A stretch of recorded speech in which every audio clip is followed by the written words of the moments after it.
정말 그 아프리카를 생각하면 여러분들은 뭐가 생각이 나는지 모르겠어요. 아프리카를 생각하면 뭐가 생각나나요? 아프리카 토인 뭐 이렇게 생각나나요?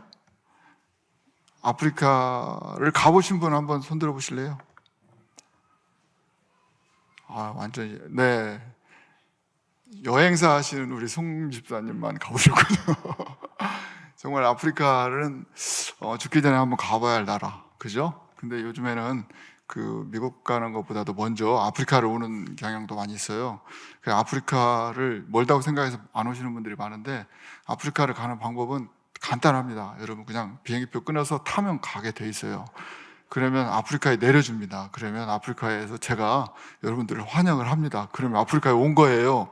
아프리카에 와서 뭘 볼 수 있을까 했는데 한국 사람이 나왔네 이렇게 이제 생각할 수도 있는데, 아프리카는 정말 그 다양한 그런 뭐죠? 모습을 갖고 있는 게 아프리카예요. 우리가 아프리카가 너무 멀기만 생각했고, 아프리카 하면은 정말 그 정글 속에서, 그죠? 악어들이, 그리고 옛날에 여러분 하마 아시죠? 하마가 원래 털이 길었대요, 몸에. 하마가 옛날에 그 하마가 털 보였을 때 뭐 그때 생각하는 이제 그런 경우도 많이 있죠. 근데 이제 사실 아프리카는 굉장히 그 발달한 나라고 또 그 문명이 빨리 들어간 나라예요. 왜냐하면 식민 제국주의자들에 의해서 그렇게 발달이 됐죠. 그런데 이제 그 아프리카의 그 모든 그 상황들이 원래 그 아프리카의 모습을 우리가 참 보기는 쉽지 않아요. 보기는 쉽지 않은데, 아프리카라는 말 자체도 사실은 뭐 누가 만들었는지는 몰라요. 그냥 그 벨라벨라라는 부족이 살고 있었던 그 지역의 이름을 아프리카라고 이름을 지었죠. 사실은 아프리가 그 벨라벨라족의 이름들이었어요. 그런데 그 부족의 명칭이었던 벨라벨라 부족의 다른 이름이었던 아프리가 이제 아프리카가 된 이유는 그 중동 사람들이 그 지역에 와서 이제 북쪽 아프리카에 와서 살면서 아프리키아 이렇게 이름을 붙였어요. 자기들이 사는 곳을. 그래서 이제 나중에 아프리카라는 이름이 갖게 됐는데, 그 아프리카라는 이름의 뜻이 무엇인가는 사실 저희들도 잘 알지 못해요. 아프리카라는 뜻은 잘 모릅니다. 뭐 이제 아프리카 이야기를 좀 나누려고 생각하고 있는데, 제가 지난번에 보니까 우리 이상열 전사님 오셔가지고 그 캐나다 말씀을 하시더라고요. 그래서 저는 이제 설교 말씀을 준비하고 있었는데 그분이 생각나서 저도 그냥 아프리카를 좀 나누는 게 좋겠다. 일종의 이제 따라하기 형식으로 좀 이렇게 되어가는 건데요. 그래도 아프리카를 모르시는 분들이 좀 많이 있을 것 같아요. 여기 보니까 뭐 한 번도 안 가보신 분들이 대부분이시라서 오히려 잘 된 것 같다라는 생각이 듭니다. 근데 저희가 이제 뭐 오늘날 우리가 잘 알듯이 오늘날 뭐 전 세계가 함께 고통을 느끼고 있는 게 뭡니까? 바로 그게 코로나죠. 코로나. 그죠? 코비드. 네, 코로나. 오늘날의 그 모든 키워드들이 코로나로 다 연관되어 있죠. 절망적인 거. 근데 우리 손 목사님은 또 절망을 갈망으로 해결하자 뭐 이런 말씀도 하시고 그러셨는데, 정말 우리 손 목사님은 참 그 언어의 천재신 것 같아요. 보면은 뭐 말들을 많이 만들어내시고 참 그 말들을 잊지 말게 하시는 것 같아요. 지금도 그 있잖아요. 롬파리팔인가 뭐 있잖아요. 저 처음에 이게 뭔가 했어요. 처음에 이제 비대면으로 보니까 네, 근데 네, 롬파리팔, 네, 아주 귀한 말씀이더라고요. 아무튼 굉장히 그 많이 고민을 하시는 것 같아요.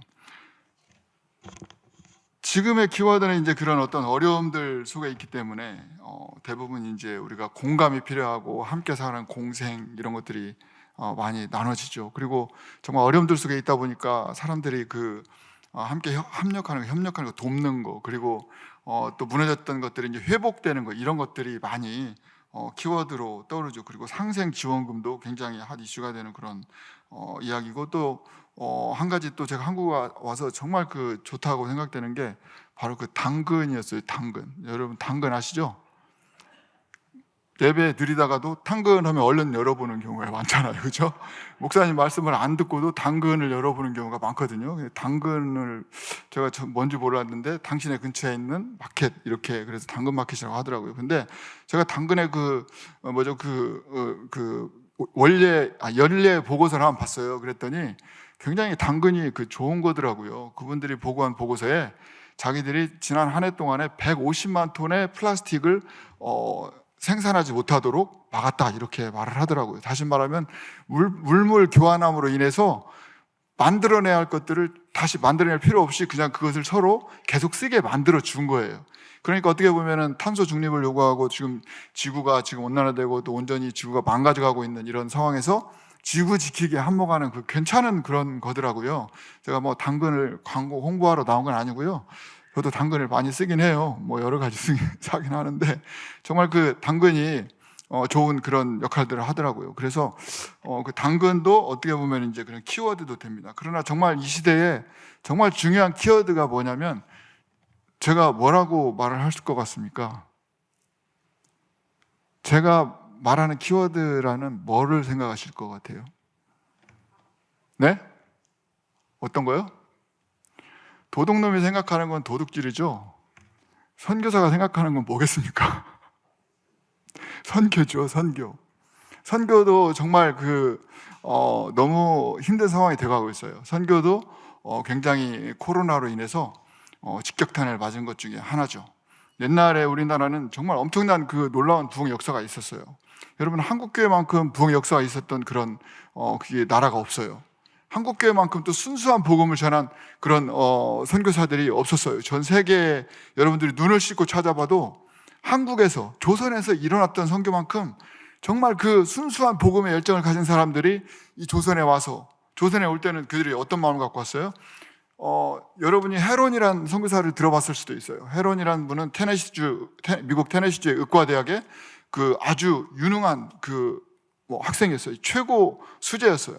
그래서 그분이 졸업할 때 정도에 이제 그 대학에서 의과대학에서 그 헤론 플리즈 대학을 졸업해서 우리 학교의 의사가 되어주세요. 이렇게 부탁을 받았어요. 그런데 그때 그 헤론이 그 조선, 이쪽 아시아의 이 손톱만큼 나와 있는 이 조선을 손가락으로 가리키면서 손가락을 주면 나는 이 미전도 종족을 전도하러 가야 됩니다. 그래서 제가 교수를 할 수 없어요. 이렇게 말을 했어요.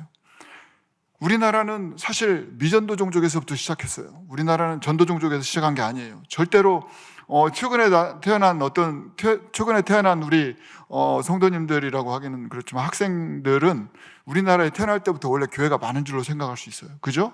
우리나라는 원래 크리스찬 국가였나 봐 이렇게 생각할 수도 있죠. 용남전도도 그러나요? 아니죠. 정말 태어날 때부터 우리나라는 기독교 국가였나 봐, 교회가 이렇게 많았나 봐.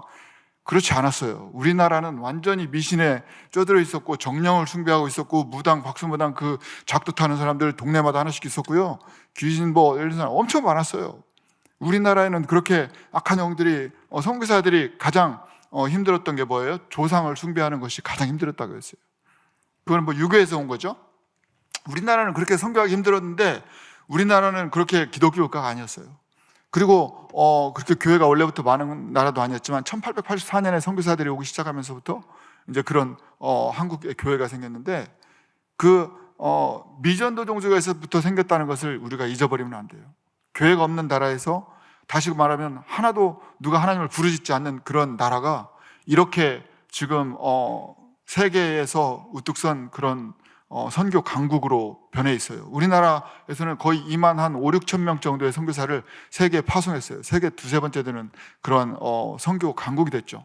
그런데다가 서구 사람들은 이제 점점 빠져나가고 있어요. 서구 사람들은 이제 오랫동안 했다, 200년 이상 했으니까 우리는 안 할 거다라고 생각하면 이제 그만하겠다 하고 장기 선교사는 안 가요. 이제 단기 선교사로 가면서 단기간 자기들이 정한 그 계획대로 선교를 하고 빠져나갑니다. 이런 시대가 돼가고 있어요. 선교도 이제 우리가 크리스찬들이라면 하나의 키워드로 생각해야 할 그런 어떤 거죠. 거기에다가 이제 아프리카라는 곳은 정말 아직도 우리가 마음을 쏟아야 할 그런 나라입니다. 이따가 이제 또 PPT를 좀 보면 되겠지만요. 옛날 키워드 같으면 오늘날처럼 이렇게 이런 산재다, 또 코로나다, 또 상생, 또 회복, 이런 것이 이제 아니죠. 옛날 같으면 어떤 거가 되겠어요? 옛날 같으면 김대감댁 막내딸이 시집간데 이런 거가 되겠죠. 마당새가 어디 갔냐, 이런 것이 이제 키워드가 되겠죠. 마님들이 찾고 있고 또 장돌배기들, 역적들, 야 산적이 나타났대, 이런 것들이 이제 키워드가 되는 건데 오늘날 같은 경우는 이제 완전히 그 내용이 다르죠. 삶의 내용이 달라졌어요. 그리고 사람들이 생각하는 그 생각의 방식도 다 달라졌어요. 그리고 살아가는 것도 이제 코로나로 말미암아서 원래부터 당겨질 수 있는 것들이라고 하는 기술들이 다 당겨지고 있잖아요. 다 당겨지고 있어요. 우리가 뭐 지금 우리는 잘 안 하지만 이런 비대면의 예배가 어디가 있었습니까? 비대면 예배가 어디 있어요? 옛날 같으면 우리 선교사님들이 와서 지금 옛날에 그 조선시대 때 왔던 선교사님들이 와서 목회를 할 때는요, 이런 일이 절대 없었죠. 그분들은 정말 한국 사람들을 훈련을 엄청 되게 시켰어요. 그분들은요, 교회를 한 번만 빠지면 뭐라고 한 줄 아세요? 교회 한 번 빠지면 너 지난주에 교회 빠졌으니까 오지 마 하고 돌려보냈어요. 여러분 그게 상상이나 갑니까? 어떻게 하세요? 요즘에는 어떠세요? 요즘에는 우리 성도님들이 너무 약해진 것 같아요. 너무 약해진 것 같아요. 왜냐하면 한 번 주의를 빠지면 우리 교역자님들은 그냥 난리가 나죠. 한 영혼을 잃으면 안 된다. 우리 교역자님들 난리가 바로 전화를 해서 상황이 어떤지 아니면 신방을 해서 물어보고 해서 교회를 오라고 그러시잖아요. 그런데 그때 조선에서 있었던 선교사님들은 한 번 빠지면 너는 지난주에 빠졌으니까 다음 주에 오지 마. 이렇게 말했어요. 누가 쫓아보내는 그런 교회가 어디 있어요? 그런데 우리나라에 왔던 선교사님들은 그렇게 훈련을 시켰어요. 그리고 다 스스로 자기들이 알아서 할 수 있도록 자치, 자전의 원리를 가지고 선교를 했던, 그러다 보니까 우리나라에 있었던 선교사님들로부터 선교를 받은 그 성도들은요, 엄청 뜨거운 그런 신앙을 갖고 있었죠. 여러분 1903년, 1906년, 1907년 이런 때 엄청 부흥운동 엄청 많이 일어났잖아요. 한국교회사를 여러분들이 성도님들이라도 좀 많이 읽어봤으면 좋겠어요. 제가 오늘 여기서 다 그거를 말하려고 한 건 아니지만 또 이야기가 나오다 보니까 나오는데요. 아무튼 아프리카는 인류의 요람이라고 사람들이 말하고 있어요. 아프리카에서부터 인류가 생겨났다. 대부분 이렇게 말을 하고 있어요. 아프리카 어딘지는 몰라요. 그런데 남아프리카 공화국에 가도 인류의 요람이라고 하는 그런 장소가 있어요. 아프리카 사람들이 여기서부터 생겨났다. 이렇게 불리는 데가 있어요. 그리고 이제 특히 이제 또 잠베지강이라고 있는데 거기는 짐바브웨하고 또 잠비아하고 또 나미비아하고 이렇게 만나는 그곳에 큰 그 폭포가 있어요. 여러분 빅토리아 폭포라고 들어보셨나요? 빅토리아 폭포 들어보셨죠? 네, 그 빅토리아 폭포 그 근방에 이제 살던 그 부족들, 은데벨레족, 줄루족 이런 부족들이 있었는데 거기에서 또 인류가 생겨났다 이렇게 말하는 그런 설도 있어요. 이제 살던 은데벨레족과 또 이제 줄루족 그들 가운데 옛날부터 내려오는 어떤 전통적인 이야기가 있어요. 전통적인 이야기가 있는데 자기들이 살고 있는 그 마을에 생명나무가 있었다 이렇게 말을 하고 있어요. 여러분 생명나무 하면 뭐가 생각나요? 네? 어떤 나무가 생각나요? 그렇죠. 선악과죠. 그 창세기에 있는 그 생명을 얻게 하는 나무, 이걸 생각나게 하죠. 물론 이제 그 생명나무하고는 좀 달라요. 선악과하고는 다르지만, 생명나무하고는 좀 다르지만 이 사람들이 하는 말은 그거죠. 생명나무가 있었는데 그 나무는 첫 번째 아버지였고 그 나무로부터 생명들이 나오기 시작했다. 많은 그 지구상에 있는 동물들이 나오고 벌레들이 나오고 새들이 나오고 곤충들이 나오고 그러한 어떤 사람들이 나오고 이러한 어떤 것들이 나오기 시작했다. 그러는 생명나무가 있어요. 다시 말하면 뭔가 근원이 거기서 생겼다는 거죠. 언제 어디서 생겼는지는 몰라요. 하지만 아프리카를 대부분의 사람들이 이제 인류의 요람이라고 생각하고 있고 거기에서 이제 또 아시아 쪽으로 나가고 있는 거죠. 아프리카는 사실 6대주, 원래 5대주지만 이제 북미, 남미 해서 6대주가 되는데 6대주에서 두 번째로 큰 나라예요. 아시아가 제일 큰 땅덩어리고 아프리카가 두 번째로 큰 거예요. 아프리카가 얼만큼 크냐면요, 여러분 중국 넓어요, 안 넓어요? 중국이 아프리카 지도에 들어가요. 중국이 호주가 들어가요. 그 다음에 미국이 들어가요. 여러분 미국 커요, 안 커요? 그죠? 저는 뭐 가보진 않았지만 지성으로 엄청 큰데 미국이 들어가요. 그리고도 아직도 공간이 많이 남아 있어요. 그런 땅덩어리를 가진 게 바로 아프리카예요. 그 아프리카가 이제 굉장히 많은 그 민족들이 살고 있었죠. 거기에는 천여 개의 종류가 넘는 그 언어를 사용하고 있었어요. 또 그만큼의 부족들도 많이 있었죠. 그런데 그 부족들에 대해서는 한번 PPT를 한번 띄워줘 보시겠습니까?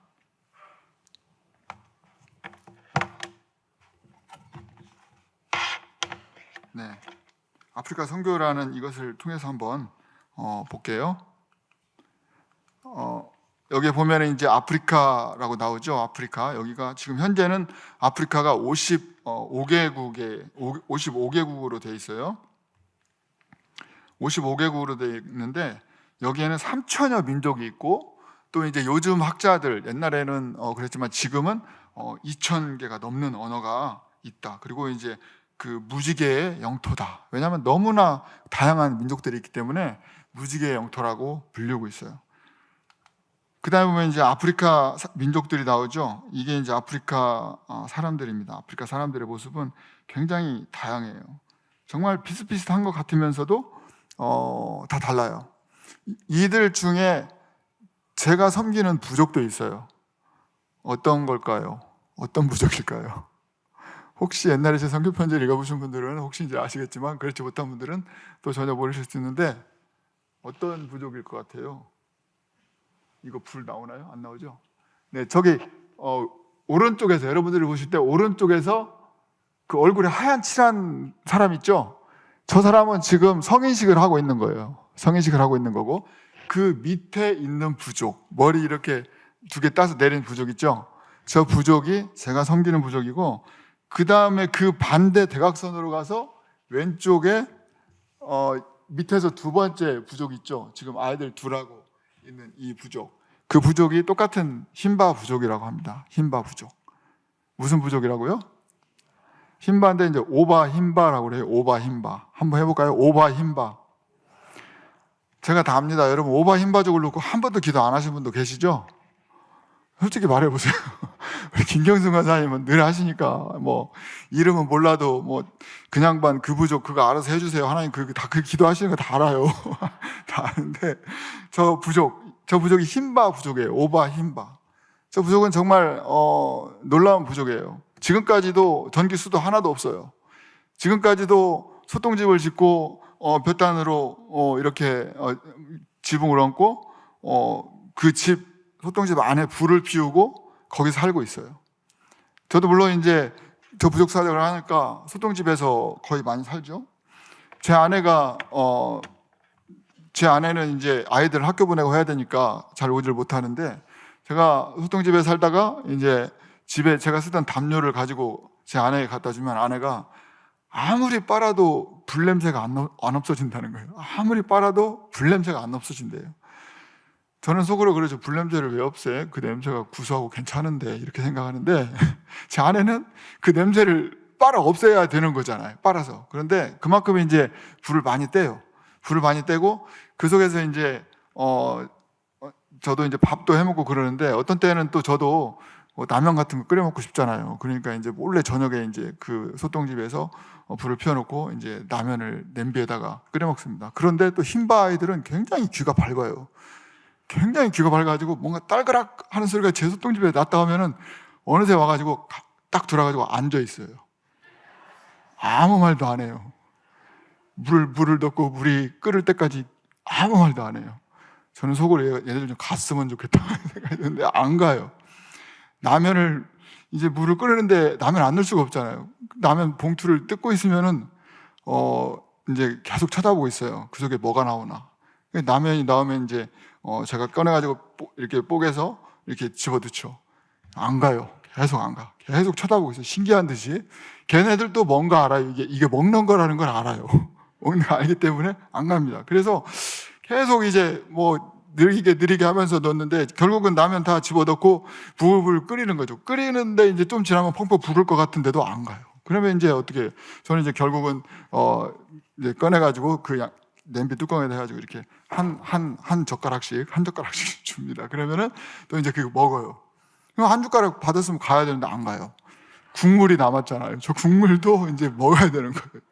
국물까지 그냥 바닥이 깨끗이 싹 없어지는 거죠. 물론 이제 그런 것들이 아까워서 그런 것도 아니고, 사실은 이제 처음에 이제 그랬던 것이 있었죠.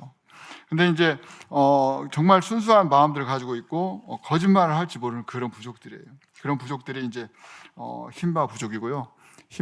오바 힌바라고 하는 부족인데, 이 힌바족은 나미비아에 한 5만 명 정도 살고 있는 부족이고, 제가 생각할 때는 정말 유네스코에서 이런 부족을 보호해 줘야 된다고 생각해요. 유네스코에서. 제가 유네스코 대표로 한번 만난 적이 있었는데, 그분에게 말씀을 드렸더니 그분은 대꾸를 안 하시더라고요. 마음이 좀 아프긴 했어요. 자, 그 다음에 이제 여기는 이제 제가 사역하던 그 힌바족 마을 온도레라는 마을인데요. 이 마을에 제가 7개 정도의 교회와 또 이제 아이들 가르치는 그 아이들 선데이 스쿨 같은 거죠. 그런 것들을 이제 시작을 했어요. 7개 정도 교회를, 전체 하면 7개 정도 교회를 개척을 했죠. 그리고 이제 지금은 제가 여기 와 있는 동안에 제가 저와 함께 일을 오랫동안 했던 제 제자가 이제 저를 대신해서 사역을 하고 있어요. 그 친구는 까마치포세라고 하는데, 까마치포세는 중학교 3학년 때 자기 부모를 다 잃었어요. 부모를 다 잃었고 중학교 3학년 이후로 학교를 다닌 적이 없어요. 그런데 이제 완전 흰바족이 아니고 부모님이 아프리칸스, 백인들이었어요. 백인들이었기 때문에 영어도 하고 또 흰바들하고 같이 살아서 흰바족어도 하고 그러면서 이제 저를 도와줬죠. 제 통역도 하고 또 이제 뭐 같이 다니면서 많이 가르쳐주고 저도 많이 배웠죠. 신학교를 할 때도 제가 하는 것들을 오랫동안 통역을 했어요. 몇 년 동안 통역을 하다 보니까 이분이 중학교밖에 졸업을 안 했는데도 지금은 강사로 강의를 하고 다녀요. 그래서 이제 얼마 전에도 제가 여기 한국에 나오기 전에 벌써 좀 오래됐죠. 그리고 이제 나와서도 이제 가끔 전화를 하는데, 왜냐하면 지금도 제가 여기 있어도 사역될 것들은 제가 또 함께 해야 될 부분들이 있어서 전화를 합니다.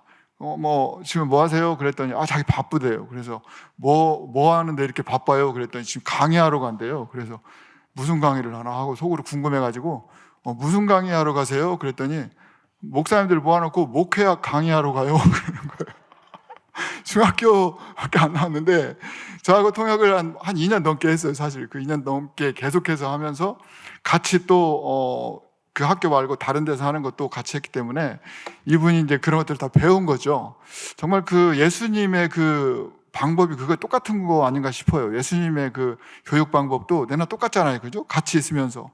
그리고 제 집에 갖다 데려다 놓고 그냥 1년 동안 성경책을 창세기부터 계시록까지 다 요약하게 만들었어요. 그래가지고 그분이 다 요약을 했어요. 요약을 하고 나중에 이 정도 되는 두께를 제가 다 모아놨다가 바인드 해가지고 묶어가지고 신학교 졸업할 때 마치 자기가 쓴 논문처럼 딱 이렇게 줬죠. 너무 좋아하는 거예요. 너무 좋아요. 그리고 자기의 그 자료가 될 수 있는 거죠. 그래서 지금 저는 마음 편하게 어디를 가든 여기 있든 계속 연락을 하면서 그 일들을 계속 같이 진행해 나가고 있어요. 아프리카 사람들이 저기에 써져 있는 걸 한번 보실래요? 뭐라고 적혀 있어요? 한글로? 우분투. 아프리카 사람들이 갖고 있는 것 중에 가장 귀한 것이 바로 저 우분투라는 개념이에요.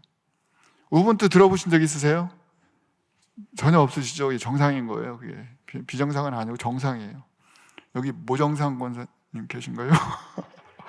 정상입니다. 아무튼 이 우분투라는 말은 아주 중요한 아프리칸 텀인데, 우분투라는 말의 의미를 여러분들도 정말 잘 생각했으면 좋겠어요. 특히 크리스찬들만 요즘 같은 때 정말 필요한 말이에요. 우분투는 줄루족이나 아까 말한 은데벨레, 생명나무가 있다고 하는 그 부족들이 사용하는 말인데요. 이 우분투라는 말의 의미는 내가 존재하는 이유는 당신이 존재하기 때문입니다. 그런 거예요. I exist because you are existing. 당신이 존재하고 있기 때문에 내가 존재합니다. 이거예요. 그리고 다시 바꿔서 말하면 어떻게 해요? 당신이 존재하지 않으면 나는 존재하지 않는 거랑 똑같습니다. 존재 의미가 없어지는 거죠. 그죠? 자, 옆에 분들 한번 봐주세요. 옆에 분들. 아이고, 얼굴 다 쪼그려졌네. 이런 거 하시지 마시고, 야, 귀하다, 이쁘다. 옆에 분들하고 한번 말씀해 주세요. 당신이 존재하기에 내가 존재합니다. 자. 네, 인상 쓰면서 하지 마시고요. 억지로 하지 마시고, 기쁨으로. 자, 한 번 더 안 하신 분하고. 당신이 존재하기에 내가 존재합니다. 당신이 존재하지 않으면 나도 존재가 없습니다. 네, 감사합니다. 네. 감사합니다는 저만 하는 건가요? 네. 정말 얼마나 귀한 의미예요, 그죠? 그분들을 사람들이 볼 때 깜둥이라고 하고, 어떤 때는 학교를 다니지도 못하고, 물론 학교를 많이 못 다니는 사람들도 많이 있죠. 안 다니는 사람들도 있고 학교에 관심이 없는 사람들도 많죠. 저희 부족들은 더 학교를 많이 안 가죠. 요즘에는 아이들 좀 가는데, 학교를 안 다녔다 할지라도 그분들이 가진 그 사람에 대한 개념은 굉장히 존중하는 개념이 있는 거죠. 아프리카에는 저런 우분투라는 개념이 있어요. 네가 없으면 나도 없는 거야. 당신이 존재하니까 저는 존재하는 겁니다. 당신이 있어야 내 삶의 의미가 있는 겁니다. 서로 이렇게 인정을 해주는 그런 거죠. 그런 그 개념이 우리들 속에서도 있어야 되지 않나. 그런 개념들을 사실 아프리카에 가서 제가 할 거라고는 복음을 나누는 것밖에 없어요. 복음을 나누는 것밖에 없고, 그러나 그들의 문화 속에서 같이 나눠야 되지 제 생각대로만 나눌 수 없는 거잖아요. 그리고 그들의 문화를 배우고 그들에게로부터 그들이 어떻게 삶을 살아가는가 이런 것들을 배우면서 내가 저들이 받아들일 수 있는 방식으로 말씀을 전하는 거죠. 제가 처음에 우리 흰바족에 갔을 때 아무리 그 흰바마을 가서 이제 다른 부족을 찾아가도 저한테 절대 인사를 안 해요. 절대 인사를 안 해요. 그래서 저는 한때 그렇게 생각했어요. 저 사람들은 사람을 봐도 본체만 저가는구나 이렇게 생각했어요. 그런데 알고 보니까 그게 아니었어요. 우리나라 사람들은 어떻게 해요? 어르신들이 오면 어떻게 합니까? 인사하죠. 당연히 인사하죠. 먼저 인사, 아이고 나오셨습니까? 이렇게 인사하죠. 근데 그 아프리카 흰바족은 어른들이 먼저 인사를 하는 문화예요. 전혀 생각을 못했죠. 어른들이 먼저 인사를 하고 그 다음에 아이들이 이제 인사를 하는 거예요. 그런데 거기도 우리 생각이나 똑같은 것 같아요. 내가 어른인데 내가 먼저 인사해야 되나 하면서 인사를 하는 것 같아요. 그래서 그 사람들이 이제 제가 잘 살펴보니까, 또 시간이 지나면서 보니까 어른들이 와가지고 이렇게 가만히 있다가 아이들이 인사를 안 하면 야 인사해 하고 이렇게 말을 해요. 그러면 그때 이제 또 애들이 이제 인사를 합니다. 그때 인사를 하고 이제 또 이제 대화를 시작하죠. 아프리카의 문화라는 게 굉장히 힘든 거죠. 여러분, 선교라는 거는 그냥 돼가는 건 아닌 것 같아요. 정말 목회가 똑같다면 선교 훈련을 받을 필요가 없을 것 같지만 정말 또 목회하는 마음으로 한다면 또 성공도 하겠죠. 문화라는 건 정말 바꾸기 쉽지가 않은 것 같아요. 아무리 그 나라에서 오랫동안 살아도 여기에 담겨져 있는 문화들, 우리가 생각하는 문화들, 그리고 다른 문화들, 이런 문화들은 정말 쉽지가 않은 것 같아요.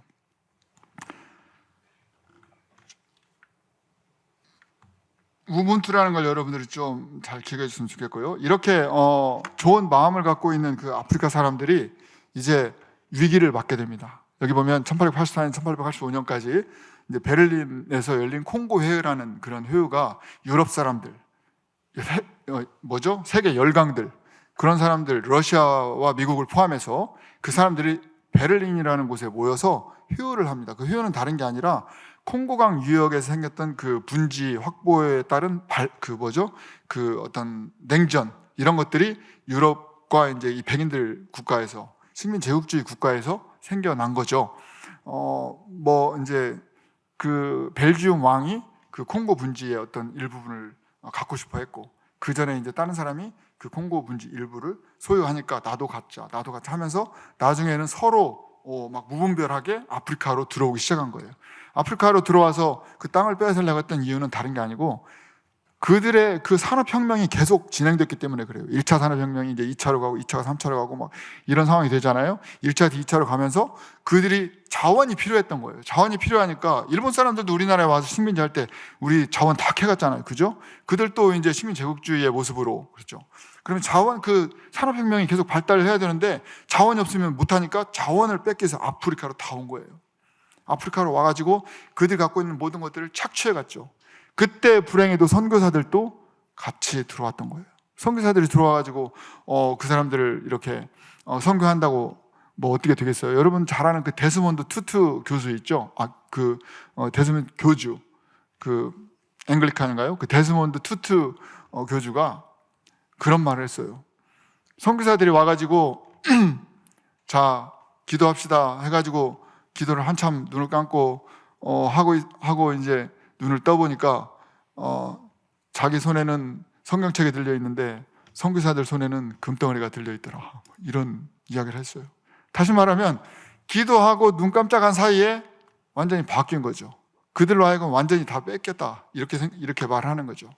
그러면서 이제 아프리카가 어려움에 봉착하기 시작했고, 이 베를린 콩고 회의에서 했던 것 중에 정말 안타까운 게 뭐냐면요. 아프리카 지도를 놓고 그냥 그것을 잣대대고 줄을 그어서 여기서 여기까지는 너희 나라하고 네가 이 나라는 니네가 가져가라. 이 나라는 네 땅이다. 이런 것들을 그냥 자기들 마음대로 서구 열강들이 다 해버렸다는 거죠. 그리고 아프리카 사람들은 어떻게 됐어요? 국경이 달라지니까 오늘 아침에 강 건너서 앙골라에서 나미비아로 와서 친척집을 방문했는데 다음날 아침에 보니까 국경이 돼 있어요. 그러니까 가지 못하고 앙골라에서 나미비아로 넘어왔던 앙골라인은 나미비아에 난민이 돼 있고, 나미비아에서 앙골라로 갔던 사람은 앙골라에 난민이 돼 있는 거죠. 이런 상황이 돼버렸어요. 완전히 안타까운 상황이 됐죠. 여기 지도에 보면은, 아프리카 지도에 보면은 나미비아가 어디냐면요, 저기 왼쪽에 밑에서 제일 밑에 남아공이 있고 그 왼쪽 옆에 파란색 보이시죠? 보이세요? 네, 파란색 보이죠? 그 파란색 보이는 나라 그 오른쪽으로 한번 보세요. 그 국경이 반듯하죠? 어떻게 국경이 저렇게 반듯할 수 있겠어요? 그죠? 그 옆에도 반듯하죠, 위도. 정말 어처구니가 없는 일들이 사실은 많이 일어난 거죠. 아무튼 이런 걸 통해서 아프리카인의 아픔이 생겨난 겁니다. 이분들이 이렇게 민족 경계선을 다 허물어 버렸어요. 민족 경계선이 백인들이 오기 전에는 834민족이 저렇게 한 칸 한 칸 이렇게 들어있는 그런 그 칸에서 민족들이 자기들끼리 오손도손 행복하게 잘 살고 있었던 거예요. 그런데 그 사람들이 와가지고 저걸 다 줄였어요. 다 줄이고 국경을 자기들이 만들고, 아직 완전히 완전히 끝나지 않았지만 계속해서 그런 부족들을 해체시키고 가정을 해체시키고 저렇게 아프리카 지도를 자기들 마음대로 만들어서 결국은 231개의 민족으로 남게 됐어요. 그래서 어떤 한 부족은, 예를 들면은 케냐의 그 마사이 부족 같은 부족들, 그런 부족들은 6개 나라로 다 가족이 뿔뿔이 흩어지는 그러한 상황을 맞게 됐죠. 그런 상황을. 이게 선교 보고나 간증 같은 게 돼야 되는데 수업 분위기 같은 게 들어가는 거 같아가지고 좀 주무실 분은 주무셔요. 주무실 분은 주무셔도 됩니다. 다 알아요. 눈 감고 듣고 있다는 걸 알아요. 네, 눈 감고 듣고 계시죠? 네, 그리고 또 눈 감고 듣는 건 금방 잊어버린다는 거 아시죠? 네, 그렇습니다. 아무튼 편한 대로 허리띠 풀고 6개 정도 나라로 이렇게 되어 있습니다. 그렇다고 이제 예배니까 또 예를 가르쳐 주시고, 그래서 현재는 어떻게 됐어요? 55개의 나라로 이제는 아프리카가 마지막 종지부를 찍었어요. 54개였는데 수단이 최근에 북수단, 남수단으로 바뀌어졌죠. 그렇게 해서 지금 55개 나라가 이렇게 됐어요. 아프리카 선교가 중요한 이유가 있어요. 아프리카 선교가 왜 중요하냐면, 받으세요. 그거 누가? 제가 여기 좀 찾아볼 동안 아프리카 선교가 중요한데, 왜 중요한가? 아프리카 선교가 22,259명보다는 지금 한 25,000명 정도 여러 다른 집계가 되고 있고요. 사실 이제 아프리카가 정말 중요한 이유가 인구 통계학적인 측면에서 이제 선교를 접근하는 거예요. 옛날에는 이런 선교를 하자, 비전도종족 선교를 하자, 또 이제는 어린이 선교를 하자, 10-40창을 하자, 이 미전도 종교 선교를 타 종교, 이슬람을 선교하자, 힌두를 선교하자, 불교를 선교하자, 이런 걸 했었고 그랬었는데, 이제는 그런 식으로 접근을 하는 게 아니라 서구 선교사들은 사실 그런 패러다임을 가지고 접근을 하면서 선교에 거의 자기들은 그렇게 많은 성공을 하지 못했다라고 자책을 하고 있어요. 그들이 한 것은 엄청난 놀라운 선교를 했어요. 전 세계 그들이 세우지 않은 교회가 없어요. 전 세계 다 세웠습니다. 그럼에도 불구하고 그들은 환영받지 못했어요. 한국에서 선교했던 선교사님들은 한국 사람들에게 환영받았어요. 아무리 미국이 우리나라를 도와주지 않아도 우리나라는 지금도 미국으로부터 도움을 받고 있다고 생각하고 있어요. 그죠? 그리고 미국이 도와주는 것도 많이 있어요. 지켜주는 것도 있고 하는데, 그 미국으로부터 환영을 받는, 미국이 환영받는 나라는 우리나라밖에 없는 거예요. 이런 제국주의 선교가 진행된 나라에서. 그리고 우리나라에 왔던 선교사들이 정말 헌신적으로 사역을 했잖아요. 근데 이제는 그런 패러다임이 아니라 인구 통계학적인 변화가 우리의 주목을 끌기 시작했어요. 선교적인 측면에서. 왜? 사람이 중요하거든요. 그리고 사람 수가 중요해요. 사람 수가. 여기서 뭐 다른 건 볼 건 없고요. 이제는 중요한 것이 다른 것보다도 이제 그 아프리카 사람들의 그 출산율이죠. 우리나라 출산율은 어떻게 돼요? 여러분 잘 아시죠? OECD 국가에서 제일 0.7명, 0.7명이라는 인원수가 어디가 있습니까? 그죠? 0.7명이라는 인원수가 없어요. 근데 0.7명 다시 말하면 한 명도 못 난다는 거죠. 한 명도. 근데 아프리카 사람들은 어때요?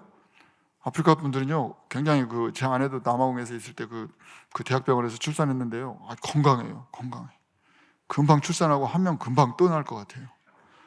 건강해요.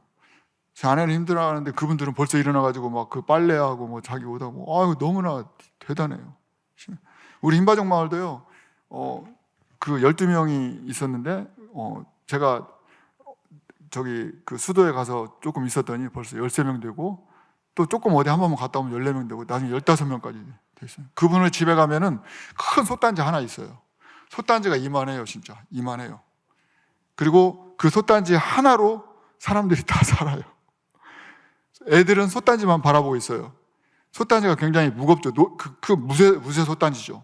거기에다가 이제 그 옥수수를 담아가지고 한꺼번에 삶아서 이제 옥수수 밥을 서로 먹는 거죠. 손을 집어넣어가지고 먹는 거죠.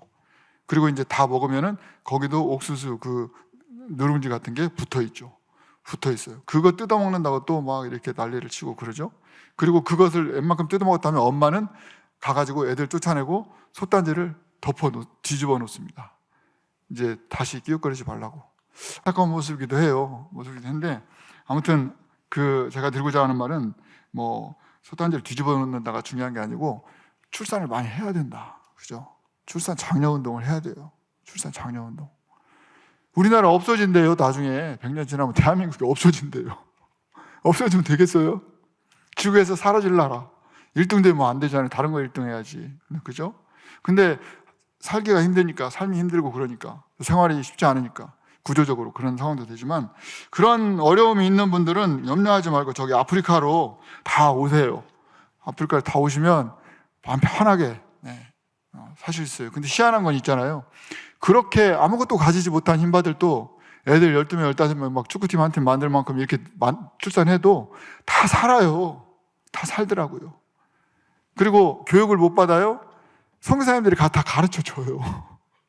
선교사님들이 가르쳐 주고 학교 세우고 교회 세우고 다 해서 가르쳐 주죠. 여러분들은 정말 우리나라에서는 그런 거 쉽지 않죠. 우리나라 비교를 해서 그런 건 아니고요. 그냥 참고하시고 또 이제 그렇다는 거고요. 우리나라도 출산이 필요하다. 이제 그런 것들을 좀 인식을 해주셨으면 좋겠고요. 이 인구 통계학적인 측면을 제가 다 보지는 못해요. 시간도 없고 그렇지만은 여기 월드 그 파퓰레이션에서 보면은 다른 건 없고요. 아프리카 사하라 이남의 그 북아프리카나 아시아 이런 데가 가장 그 인구 증가가 많다 이런 거예요. 이게 그 도표거든요. 인구 증가 많아요. 이제 얼마 안 있으면 2025년, 2030년 되면은 기독교 인구가 이제는 이슬람 인구보다 떨어지게 돼 있어요. 기독교 인구가 이슬람 인구보다 떨어져요. 왜? 이슬람 사람들은 어때요? 일부 다처제에다가 또 그들도 출산율이 왕성해요. 그래서 자연적으로 떨어지게 돼 있어요. 그러면은 이제는 기독교 크리스찬들보다 이슬람 사람들이 더 활개를 많이 치게 되겠죠. 이제 그런 상황이 됩니다. 종교별 인구 순위 여기 보면은 기독교가 현재 23억 8,200만 명이에요. 23억 정도 되고요. 그다음에 이슬람이 19억. 근데 어떤 데는 이제 퓨 리서치 같은 데 보면 21억 정도 된다 이렇게 말하고 있어요. 22억까지도 가까이 다가가는데 별거 차이가 안 나요. 그리고 힌두교는 15억 정도. 그리고 무신론자가 12억 정도 이렇게 되는 거죠. 이슬람이 증가하는 이유는 뭐예요? 여러분 이슬람 알죠? 이슬람이 증가하는 이유는 뭐예요? 세계 종교인들 가운데 가장 젊은 연령대, 이슬람 사람들이 종교인과 연령대예요. 우리나라는 어때요? 우리나라는 젊은 사람들이 점점 없어져 가고 있죠. 그리고 어르신들만 휘어져 추수하게 되었다 이렇게 돼가고 있어요. 안타까운 상황이 돼가고 있는데, 그리고 이제 다가오는 세대에 그러다 보니까 가장 인구 증가가 빠른 게 바로 이슬람이에요. 그래서 이슬람이 이제 가장 유력한 그 종교가 될 거다 이렇게 생각하고 있어요. 이슬람은 한국을 완전히 그 이슬람화 시키려고 굉장히 노력을 하고 있어요. 타겟 1번으로 꼽고 이슬람 사람들이 자기들이 선교하는 국가, 그들도 선교라고 해요. 요즘에는 너 뭐하냐? 나 선교사야. 그래? 그러면 무슨 선교사냐? 영어권 애들은 이렇게 물어봐요. 무슨 선교사냐? 그러면은 크리스찬 미셔너리라고 말을 해야지, 그냥 선교사라고 하면은 불교 선교사도 있고 이슬람 선교사도 있고 다 그래요. 그래서 정확하게 이제 말해야 되는데, 이슬람이 이렇게 증가하고 있는 상황이에요. 아무튼 여러분들이 힘들고 어려운 상황에 있지만 정말 우리가 하나님 말씀으로, 복음으로 세상을 구원하시기를 원하는 그 그리스도의 구속의 은혜, 우리가 정말 선교사들이 선교제 가는 목적 한 가지밖에 없다니까요. 그게 바로 뭐예요? 그리스도의 구속 때문에 그런 거죠.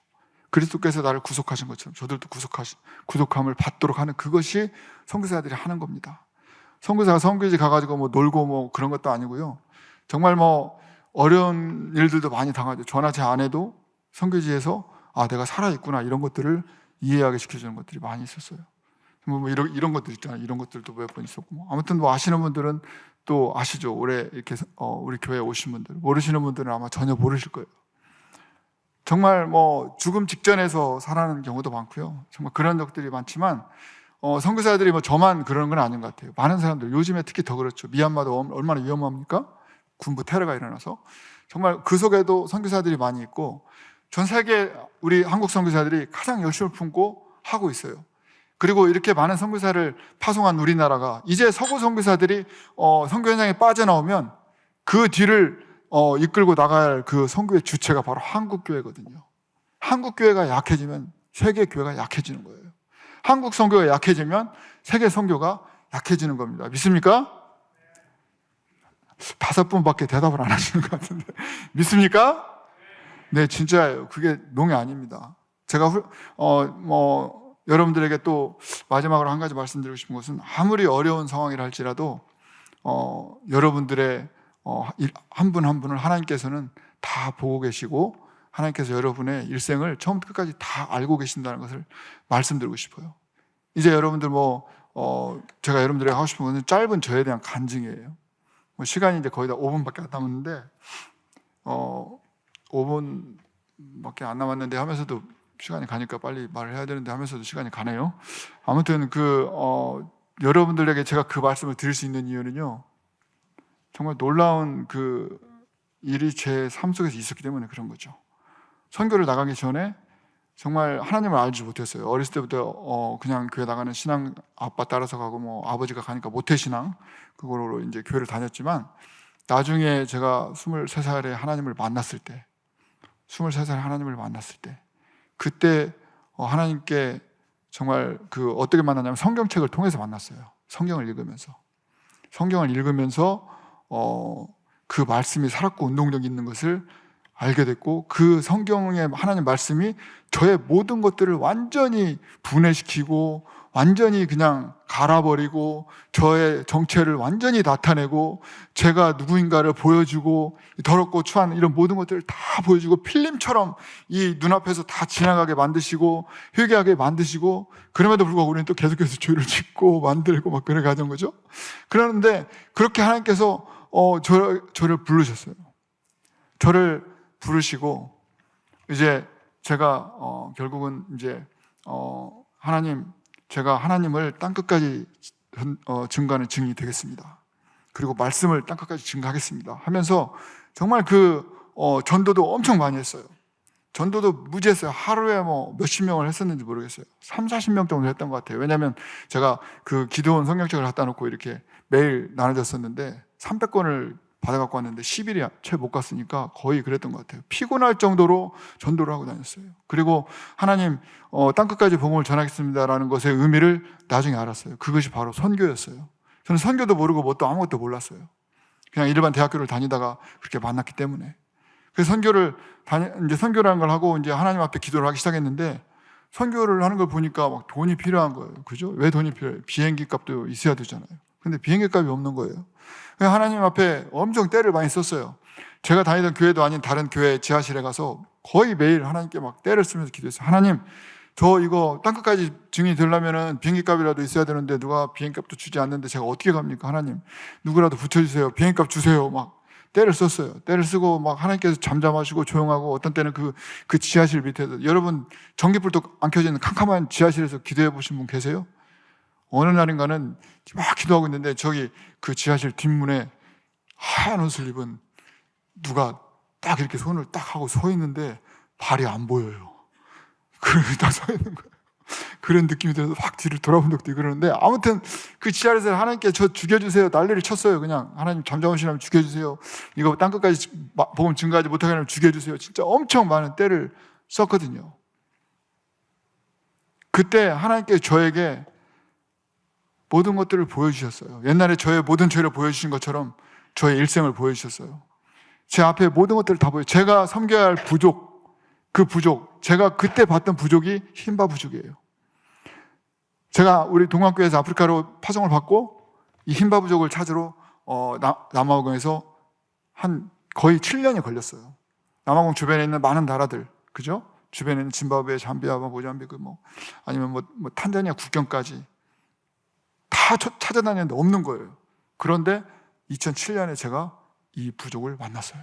2003년에 97년에 파송받고 2003년에 7년 만에 저 부족을 찾았어요. 어디서? 나미비아 오지 꼴짝이에서 저 부족을 찾은 거예요. 정말 놀라웠어요.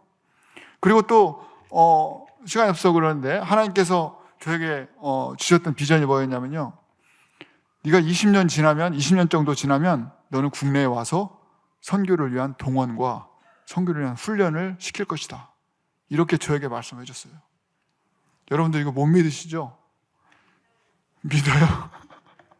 전혀 믿는 표정이 아닌데 마스크를 다 쓰셔가지고. 아무튼 그렇게 해주셨어요. 그리고 20년이 지났을 때 제가 우리 대한예수교 장로회 총회 세계선교회의 훈련원장으로 부임을 하면서 한 300여 명 정도의 선교사를 훈련시켜서 배출시켰어요. 이건 놀라운 거예요. 근데 제가 이걸 드리고 싶은 말씀은 그걸 말씀드리고 싶은 게 아니라 제 아내에 관한 이야기를 하고 싶은 거예요. 제가 선교 비전을 가졌을 때 아내는 솔직히 지금 저 위에서 이제 보고 있다, 또 집에 가서 뭐라고 할지도 모르겠는데 남자들이 요즘에 여자들을 무서워하잖아요. 아무튼 이렇게 여자들 말은 잘 들어야 돼요, 남자들이. 아무튼 그래야 살아남는 거. 우리 장로님들도 다 이구동성으로 다 말씀하시더라고요. 저는 장로님들이 이렇게 그 권사님들, 사모님들에게 다 이렇게 헌신적인 줄을 몰랐어요. 정말 그냥 알아서 그냥 그 방 치우고 알아서 그릇 닦고 다 이렇게 하시더라고요. 저는 많이 배웠습니다. 오늘 많이 배우고요. 제 아내는 제가 선교 비전을 가졌을 때 선교 비전이 없었던 것 같아요. 그때 상의를 그렇게까지 안 해서, 제가 그 교회에서 부교육자를 했으니까, 전도사를 했으니까 어쨌든 저를 안다고 했지만 선교 비전에 대해서는 좀 달랐던 것 같아요. 그래서 제가 제 아내에게 제가 봤던 그 비전과 또 하나님께서 저에게 주신 그 메시지를 전달을 했죠. 이제 우리가 선교 나가면 한 20년 후에 하나님께서 우리를 국내로 불러서 선교의 훈련과 동원을 시키실 거야, 이렇게 제가 말을 했죠. 그랬더니 제 아내는 어떻게 받아들였냐면 내가 선교에 가기 싫어하는 것 같으니까 나를 달래서 데리고 가려고 꼬드기는 말을 하나 보다라고 이렇게 생각했었어요. 그렇죠? 맞죠? 어디 계신가요? 아무튼 제 아내가 그렇게 말했어요. 꼬드기는 같았죠. 근데 저는 꼬드기는 게 아니었어요. 저는 실제로 그러한 그 메시지를 받았기 때문에 제가 선교 나가기 전에 그 이야기를 했던 거죠. 그리고 뒤도 돌아보고 싶지 않아가지고 제 아내는 그 병설유치원 교사였어요. 그 꿈의 직장이라고는 병설유치원 교사였는데, 그거 어떻게 할까요? 휴직할까요? 사직할까요? 그래, 사직하세요. 사직하고 갖고 있던 다 털고 주택 청약부금도 막 잘 들어놨더라고요. 저는 장가를 정말 잘 갔어요. 근데 제가 다 망쳤죠. 어떻게 할까요? 청약 이거 1순위인데 해약하세요. 그랬죠. 제 아내가 말을 다 들어줬어요. 그리고 따라갔어요. 그리고 어쩌면 20년이 되기를 기다렸을지 모르겠어요. 너무나 힘들고 싶지 않으니까 20년이 되기를 기다렸을지 모르겠어요. 그런데 20년쯤이 지났을 때, 21년째 될 때 제가 22년째 되던가 그렇게 됐었죠. 그 정도 될 때 저는 혼자서 하나님께서 이제 나를 한국으로 부르셔서 그 훈련과 동원을 시키실 텐데 왜 잠잠하실까, 이런 생각을 하고 있었어요. 그리고 제가 하고 있는 사역을 제 제자한테 하나씩 다 물려주고, 최근에는 이제 당신이 알아서 하세요, 이렇게 말했죠. 그럼에도 불구하고 계속 같이 일을 하지만 그러면서 이제 제 아내가 제가 한국에 이제 잠깐 왔다가 들어가기 전에 그 훈련 원장이 그때 당시 훈련국장이었는데 훈련국장이 이제 자리가 비었다. 우리 총회 세계선교회에 훈련을 시킬 사람이 없다. 그 훈련시킬 사람을 찾고 있다. 그래서 저는 이제 한번 지원해볼까 말까 하다가 아내가 지원해보라는 그 권유에 따라서 여자 말을 잘 들어야 되는 거예요. 결국은 지원을 했어요. 지원을 했는데 제가 거기에서 훈련국장으로 임명을 받을 줄은 생각지도 못했었죠. 그런데 하나님께서는 그 일을 저하고 했던 약속을 이루어 주신 거예요. 제가 훈련국장으로 와가지고 제 테이블에 앉아서 제가 해야 할 임무가 뭔가 하고 규정집을 딱 찾아서 읽어보면서 저는 깜짝 놀랐어요. 훈련국에서 할 일을 딱 해놓고 동원과 훈련이에요. 선교 동원과 선교 훈련 그리고 선교 연구를 한다. 이것이 제가 해야 할 일이었어요. 선교 나가기 전에 하나님께서 나에게 주셨던 그 말씀이 그 규정집에도 있는 거죠. 나중에는 이제 훈련원장으로 이제 많은 선교사들을 배출하고 정말 하나님께서 그러한 일들을 하게 해주셨어요. 여러분, 제 아내도 그것을 보면서 정말 놀라운 거죠. 하나님의 살아계심. 여러분 믿습니까? 제가 여러분들 오늘 저녁에 말씀드리고 싶은 거는 여러분들 저의 간증이 중요한 것도 아니고 아프리카도 중요하죠. 선교적인 팀이 중요한 그러나 정말 중요한 것은 세상을 변화시킬 수 있는 여러분 한 분입니다. 여러분들이 세상을 변화시킬 수 있는 근본적인 힘은 어디서 오는 거예요? 하나님께서 여러분의 인생을 처음 끝까지 알고 계신다는 것을 확신할 때 여러분들이 세상을 변화시킬 수 있는 크리스찬이 될 수 있는 줄 믿습니다. 하나님께서 여러분 한 분 한 분을요 그냥 여러분 우연히 앉아 있는 거 아니에요. 여러분이 길을 가는 것 같죠? 저는 아프리카에서 수천 킬로를 다니고 사실 선교지도 가까운 데가 800km, 또 이쪽에서 이 흰바둑에서 또 부시맨족까지 가면 거기가 1000km인데 비포냥길이 한 500km 들어가고 정말 엄청 몇십만 킬로를 달렸는지 몰라요. 하나님께서 제 삶 속에 심어주시고 저에게 보여주신 그 약속의 말씀이 내 일생을 통해서 이루어져가는 걸 보면서 하나님을 부인할 수가 없었어요. 한 분 한 분 여기 앉아 계신 여러분, 하나님 나는 내가 어떻게 살아갈지 몰라요. 여러분 염려보다 하나님께 간구하세요. 아니면 정말 저처럼 때라도 한번 써보세요. 하나님 보여주세요. 저는 믿음이 없어서 보지 못하고 그러면 못 믿겠어요. 정말 하나님께서 여러분의 인생을 다 알고 계세요. 나는 혼자야. 아니에요. 여러분 혼자 아니에요. 나는 지금 절망 가운데 있는데 누가 나에게 아무 다가오는 사람이 없어. 아닙니다. 여러분을 이곳에 불러보신 분도 하나님이시고 여러분의 삶을 하나님이 누구예요? 복중에서부터 아는 사람이잖아요. 요즘 힘들고 어려운 상황이 됐죠? 오늘 읽은 본 말씀 웃는 자들과 함께 우는 거예요. 우는 자들과 함께 우는 거죠.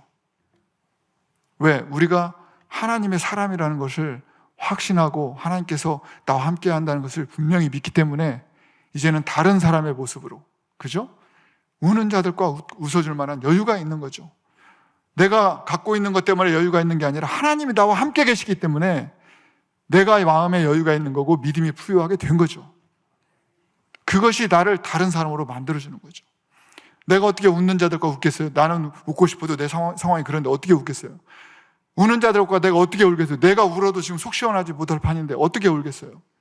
할 수 없어요, 우리는. 하지만 여러분, 하나님께서 여러분들을 지명하여 부르셨고 여러분들을 인생을 처음부터 끝까지 다 설계하셔서 지금 이 동방교회에 계신 거예요. 믿습니까? 그리고 지금 오늘로부터 또 새로운 삶을 여러분들에게 열어놓으셨어요.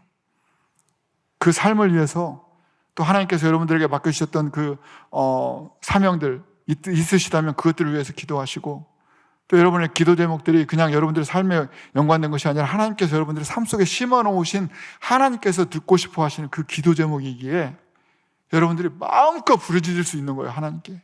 믿습니까? 그래서 우리가 아버지께 부르짖을 수 있는 거예요. 그게 우리가 부르짖을 수 있는 이유지 우리가 뭐가 예쁘다고 뭐가 똑똑하다고 잘났다고 하나님 앞에 모든 거 다 내려놓고 나의 부족함과 허물 하나님 다 용서해 주세요. 예수 그리스도의 보혈로 씻어주세요. 늘 씻어도 계속 있는 거죠. 정말 사람들은 정말 저를 보면서 사람들의 모습을 보게 되는데 자기가 저질러 놓은 일을 가지고 자기가 놀라는 거예요. 제가 그거를 단순하게 어디서 봤냐면, 제가 아침마다 여러분들 머리 감죠? 이렇게. 우리 현수 집사님 머리 감으시죠? 네. 네, 머리 감아요. 아침마다 머리 감고. 저도 머리 감고서 이렇게 이제 머리를 드라이로 말리죠. 드라이로 말리는데 어때요? 처음에 1단으로 막 말려요. 그런데 말리다 보니까 시간이 부족해. 그럼 어떻게 2단으로 막 올리죠? 2단으로 올리면서 어떻게 돼요? 머리를 이렇게 1단으로 할 때는 이렇게 하는데 2단으로 하면 왱 하니까 또 막 이렇게 하는 거예요. 제가 2단으로 올려놓고 제가 막 이걸 하는 거예요. 그러니까 남들이 나를 건드려서가 아니라 내 스스로가 나를 그렇게 움직이게 만들죠. 그죠? 사실 내가 2단으로 옮겨놓고 이렇게 천천히 해도 돼요. 왕 소리 나도 천천히 해도 되는데 내가 만든 환경에 내가 움직이는 거죠. 우리는 환경에 좌지우지되기 쉬워요. 정말 그러한 상황이 있다 할지라도 우리 모두 오늘 여기에 나오신 분들이 정말 하나님께서 나의 일생을 처음부터 끝까지 다 설계하시고 지금도 나와 함께 하시구나, 이걸 믿으면서 정말 오늘 이 절할 시간에 하나님으로부터 귀한 응답과 또 하나님의 뜨거운 사랑을 느끼고 돌아가시기를 주님의 이름으로 축원을 드립니다. 한번 기도하고 마치겠습니다. 하나님 아버지, 은혜를 감사를 드립니다. 저희들 늘 혼자 있는 것 같지만 하나님 늘 우리와 함께해 주시고 나를 지명하여 불러주시고 나의 부족함 연약함 다 아심에도 불구하고 너는 내 아들이야, 너는 나의 딸이야, 하나님 불러주신 그 은혜를 저희들 잊지 않기를 원합니다. 하나님의 이름을 온 천하에 드러내기를 원합니다. 요즘같이 자신이 없어지고 정말 많은 것들이 비관 속에 빠지고 많은 사람들이 어려움 가운데 있지만 하나님, 우리가 하나님의 나라를 생각하고 하나님의 은혜를 생각하며 하나님께서 우리에게 주실 하나님의 나라, 그 나라를 기억하게 하여 주시옵소서. 의와 평강과 희락이 먹고 마시는 것보다 더욱더 귀함을 우리가 말씀을 통해서 합니다. 하나님의 나라는 먹고 마시는 것이 아니라 의와 평강과 희락이라고 말씀하셨사오니 하나님, 우리가 그러한 것들을 가지고 우는 자들로 함께 울고 웃는 자들로 함께 우는, 우리를 나누는, 삶을 나누고 믿음을 나누고 주님의 나라를 나눌 수 있는 귀한 우리가 되게 하여 주시옵소서. 다 힘들고 다 어렵지만 하나님, 저희들 믿는 자 믿음으로 승리하게 도와주시고 오늘 저녁에 주님께 부르짖는 그 기도의 간구를 들어주시어서 하나님, 이 성전문을 나갈 때는 정말 기쁨과 확신에 찬 믿음으로 힘찬 발걸음 내딛고 나갈 수 있도록 축복하여 주옵소서. 우리의 삶과 전 세계 선교를 이끌어 가시는 우리 주 예수 그리스도의 이름으로 감사하며 기도합니다. 아멘.